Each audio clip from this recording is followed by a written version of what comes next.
Ayan mga kaibigan, dahil may maraming mga kasari tayo no, na nagtanong, yung mga bago pa lang nagsimula ng kanilang sari-sari store business, ano daw ba dapat na mga produkto ang itinda sa ating tindahan para tiyak na mabilis ang paglago nito kaibigan. Ayan, so andito tayo ngayon sa loob ng ating sari-sari store.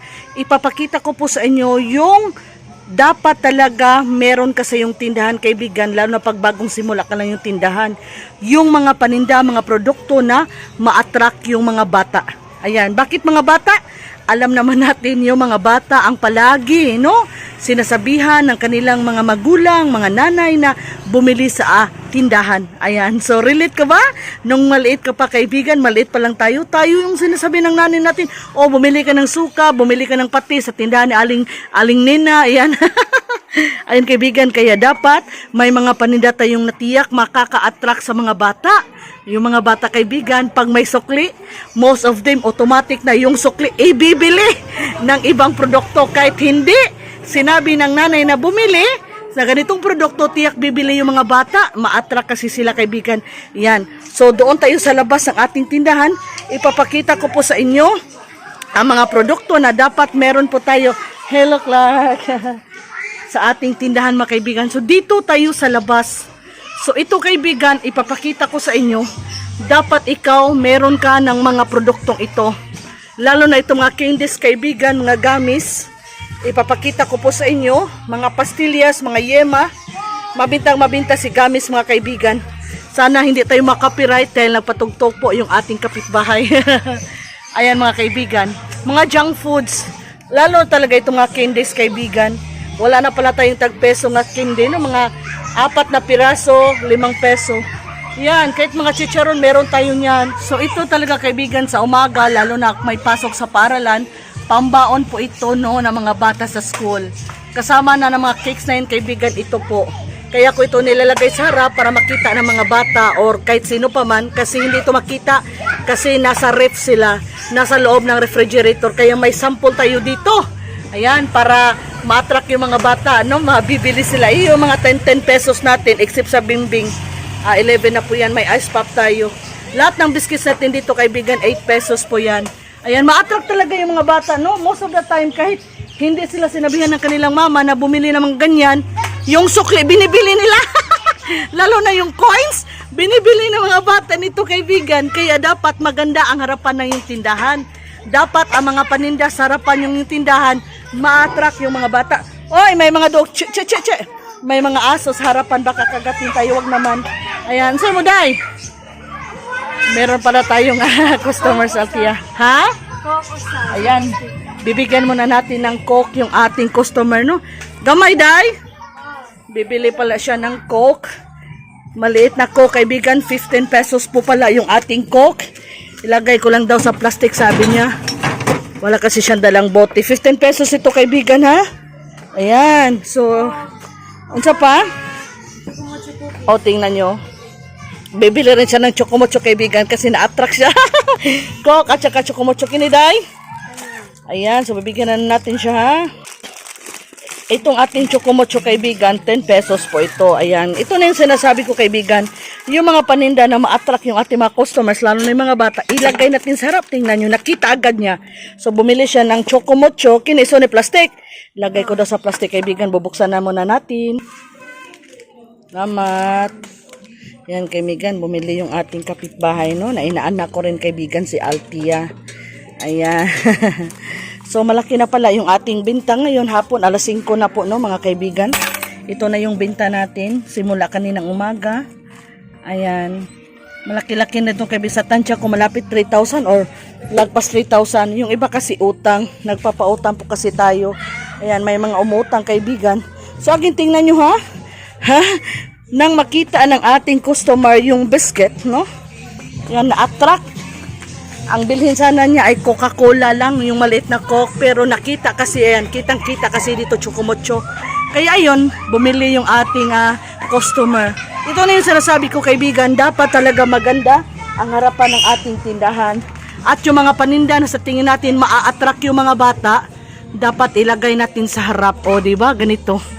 Ayan, para tiyak talaga kaibigan na bibili yung ating mga customers. Ayan, no?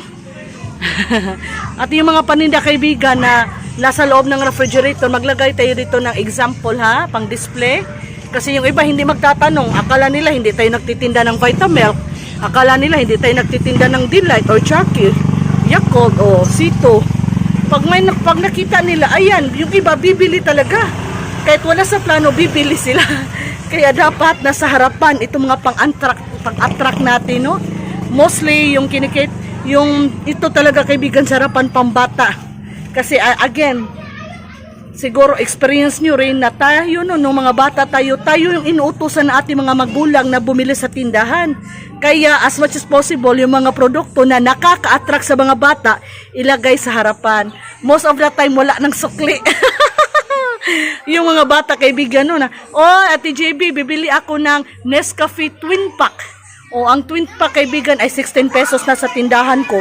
May 4 pesos na sukli yung bata. Yung 4 pesos, binibili nila nito. O, di ba? Yung may mga bata pa magtatanong, Ate JB, may sukli pa ako. Sabi ko, oh, mayroon ka pa sukli. May bibilhin ka pa? Ayan, kahit wala sa plan, kahit hindi sila inutusan ng kanilang mama or papa na bumili ng ibang produkto, yung mga bata bumibili kasi nga na-attract sila. Yun ang gawin kaibigan, no? Kaya dapat nakaka-attract yung harapan ng ating tindahan. So ngayon kaibigan, pasok na naman tayo sa loob. Ayan. Siyempre, hindi mawawala sa ating tindahan yung mga kape, mga Milo, mga gatas. Oh, hindi yan mawawala kaibigan ha. Ito mga itlog. Marami tayong itlog, mga mantika. Dapat magtinda ka, mantika. Uy, naubos na dito yung mantika ko. Pero may pang-refill ako. Munggo, meron tayong munggo. Harina. Meron tayong brown sugar. At meron tayong white sugar. Meron tayong mga spices. Ayan.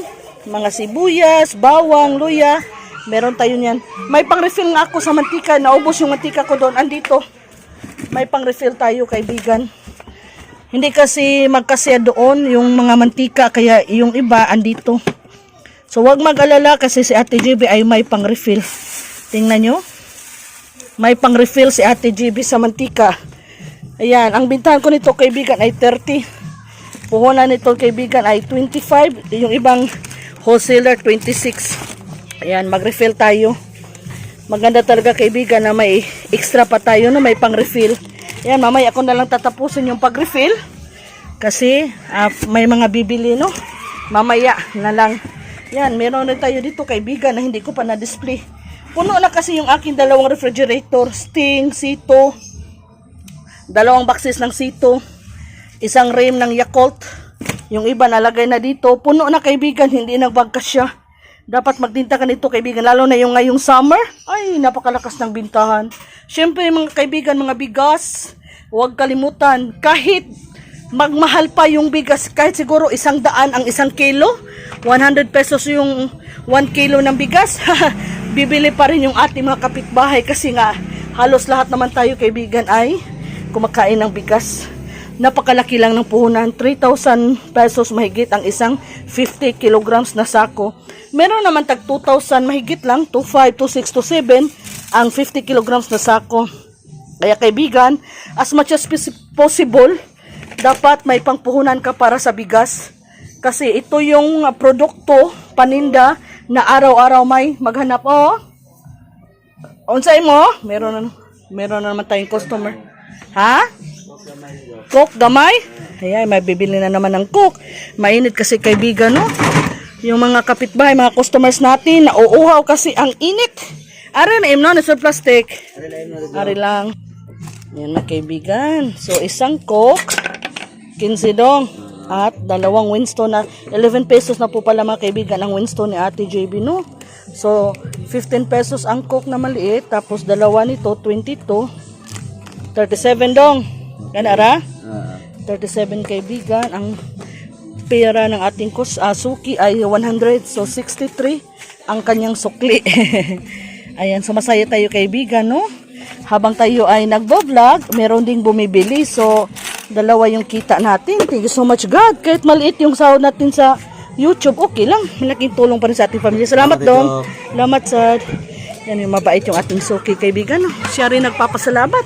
Tayo ay nagpapasalamat, siya rin ay nagpapasalamat. Again kaibigan ha, bigas, huwag kalimutan, siyempre soft drinks, mga alak. Alam naman natin kaibigan, no?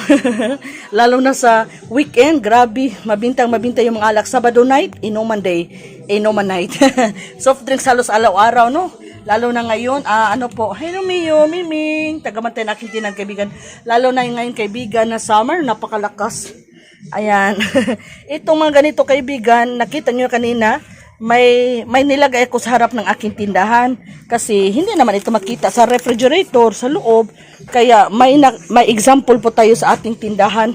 Ay, mag-refill muna tayo kaibigan, no? Pag meron palang bibili, dapat mag-refill tayo. Oh, di ba? Ayan mga kaibigan, huwag rin kalimutan magtinda pag may puhunan ka na medyo marami, magtinda ka ng mga non-food items. Hindi po ito mga pagkain. Straw, pantali, plastic cups, tape, ito, paintbrush, suklay, electric bulb. Ayan, may naghanap dito kaibigan. Yung lalo na sa gabi, pag on ng kapitbahay mo ng kanilang ilaw, ay, pundi pala, no, napunder ang ilaw nila. So, alangan naman pupunta pa sila sa palengke o mamamasahe pa sila. Ikaw, kung may tinda ka, di dyan na sila sa tindahan mo bibili. Floor wax, pangkulay sa buhok, lighter na, ayan, ito, shaver, ayan, thumbtacks, playing cards. Magtinda ka nito kaibigan, ha? Ayan, hindi yan mga pagkain kaibigan, pero may mga maghanap, kaya dapat magtinda po tayo. Meron din tayo nito kaibigan, panglinis sa kaldero. Chinelas kaibigan, dapat magtinda ka rin, ha? Ayan, so ang chinelas kaibigan, hindi ito fast moving pag bago ka lang magtinda. Pero pag nakilala ka na sa lugar nyo na nagtitinda ka na lang, katulad kay Ate GB, lagpas na 20 years ako nagtitinda ng tsinelas. So, na-know na ako, alam na ng mga tao na sa place namin, dalawa lang kami nagtitinda. Pero yung isa, sarado na kasi yung tindahan niya, ako na lang. So ngayon, alam na ng mga kapitbahay na ako lang nagtitinda ng tsinelas. Kaya noon, hindi ito fast moving, pero ngayon fast moving na. So, pag naputol lang tsinelas ng aking kapitbahay, most of the time, hindi na sila pumupunta sa palengke. Alangan, mamamasahe pa sila ng 30 pesos, no? Balikan, dito na lang, kaibigan.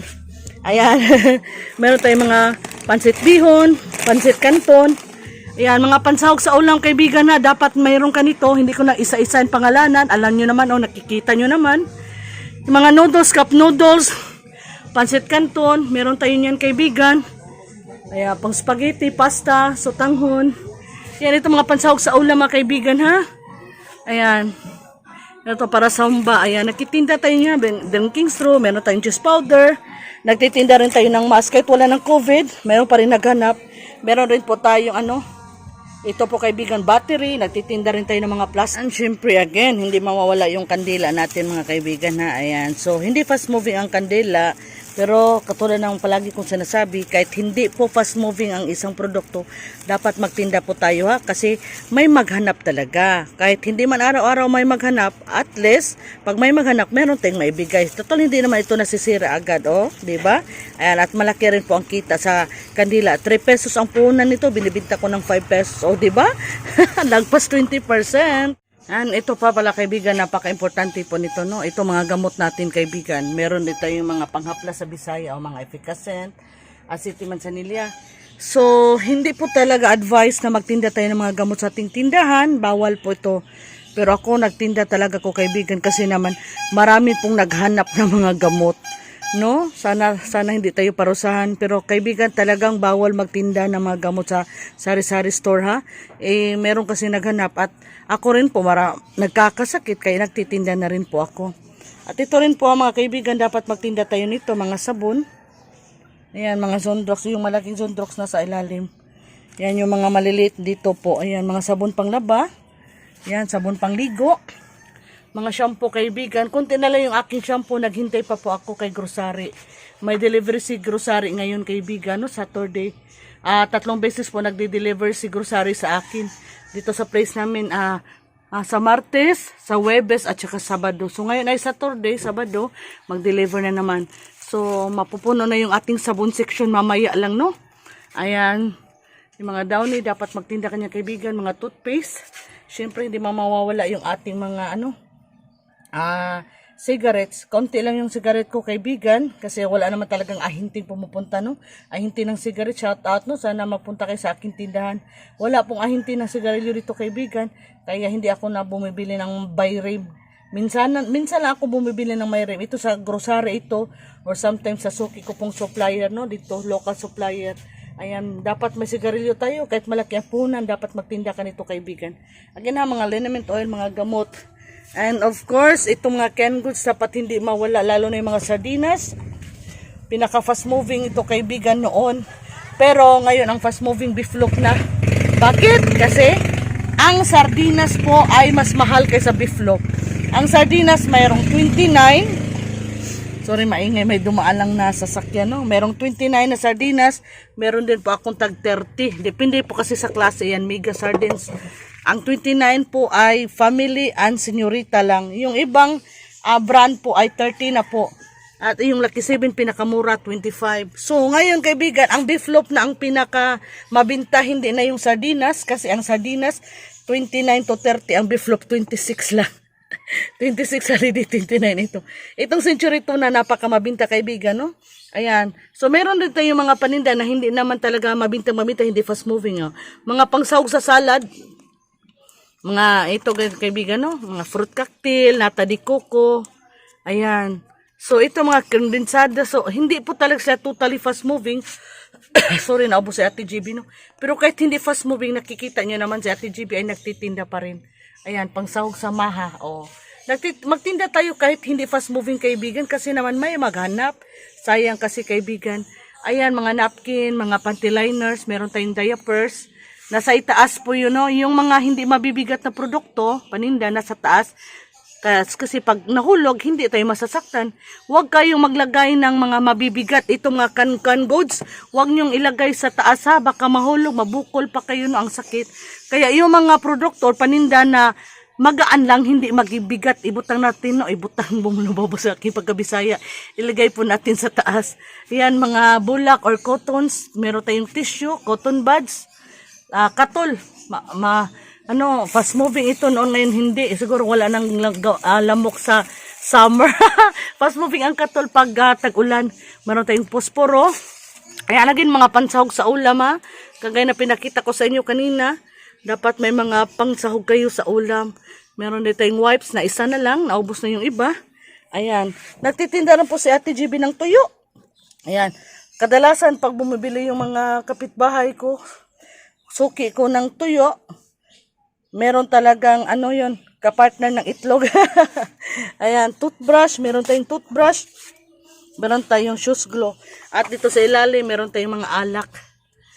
Yan, nasa ilalim yung mga alak ko, kaibigan, para naman kung mahulog, hindi tayo masaktan. Ayan, so may support yan na kahoy, ha. Yan, may support na kahoy yung aking mga alak. Bakit? Para hindi mahulog. Kagaya nung nakarang taon, may lindol. O, hindi siya nahulog kasi may support. Ayan, oy. Ayan, nagtitinda rin tayo ng basahan. Oh, merong customer, kaibigan, may bata sa labas. Ayan. Sa imo, nagtitinda rin pala ako ng mga walis. Mga walis, kaibigan, nagtitinda tayo ng walis. Nagtitinda po rin tayo ng uling. Dapat magtinda ka ng uling, ha. Ayan. Ako nagripak ng uling. 13 pesos po ang isang balot ng uling. Oh, tingnan nyo. Ayan, may school supplies din si Ate GB. Nilagyan ko talaga ng plastic kasi maalikabok. Oh, diba? Kaunti na yung ating school supplies. Hindi mo na ako namili ng school supplies ng marami kasi nga wala na pong pasok, bakasyon na. Ayan, may mga customers, bibigyan na natin sila, mga kaibigan, ha. Customers first kasi. Pero rin tayo nito, tag 7 pesos, 5 pesos ang punan. Unsain nyo, Day?